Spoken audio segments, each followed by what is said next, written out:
Okay, folks, those of you who are checking out the updated Lake Placid course here for the 2018 race and beyond, kind of goes back to the um, somewhat similar of the route that we've done before into Lake Placid from way back in the day.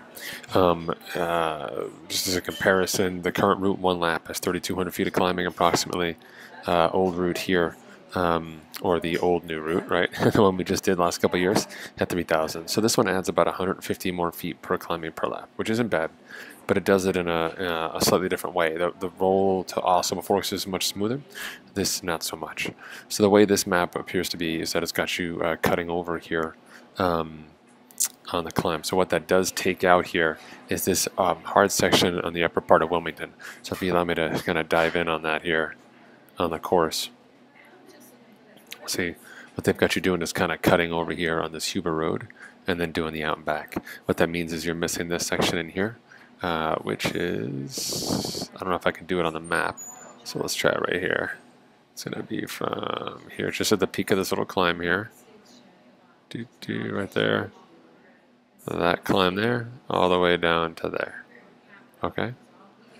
So that ends up being, it takes that section out, but it takes out 145 feet of climbing in that space. And that was actually a pretty significant, the last kicker of the climb. So in a way, this kind of saves you a little bit, but it's going to pay you back here on this section on the return on Hazelton Road. So what you'll see here is when you're coming in here, you can do that steep climb at the brick church. You got the descent down. You start that climbing up, and you normally would go by the church and so on. You're not going to do that this time. You're going to drop down, down, down. Then a steady climb up here to the turnaround at the end of Black Brook. Flip it very fast here at the start and narrow. You'll come down to the bottom of the river. Usually there's a bump there, and then you start climbing up to the side. And this little section here, this is definitely a kicker because it's got a pitch and then a false flat afterwards until you come back into town. This section actually is challenging, so we'll kind of dive in on that real fast so you can see just kind of what. Oh, they're not going to give it to you. Boo, boo, boo, boo, boo. All right, let's see if I can go over to satellite here.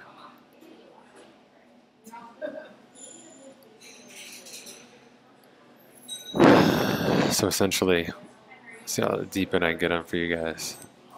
You're going to be coming down over this section of road. There's typically some kind of pothole. Hopefully they've done it for you. Once you come over this downhill section, you immediately start hitting uphill. So when you are coming back on the return trip, you've got kind of this free ride. You want to get a lot of speed coming down. So when you come back up again, let's see here.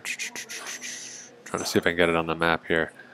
So when you start this climb back up again, where are you? Right here. When I get the speed through here, so you hit this climb, it gets really steep here, and then you've got this falls flat right here where it opens up and it's sandy. This hits a falls flat here, so people hit this climb, they feel like they're done, and then they get to the top of that pitch and they're like, oh man, I got another 2 minutes in that gear, and if you don't have the right gear, you're in trouble. You get a brief respite here, and then you start the actual climb back into town. So all in all, I predict this course will be 4 to 5 minutes slower per lap, just by virtue of the admin time and the fact that it's new.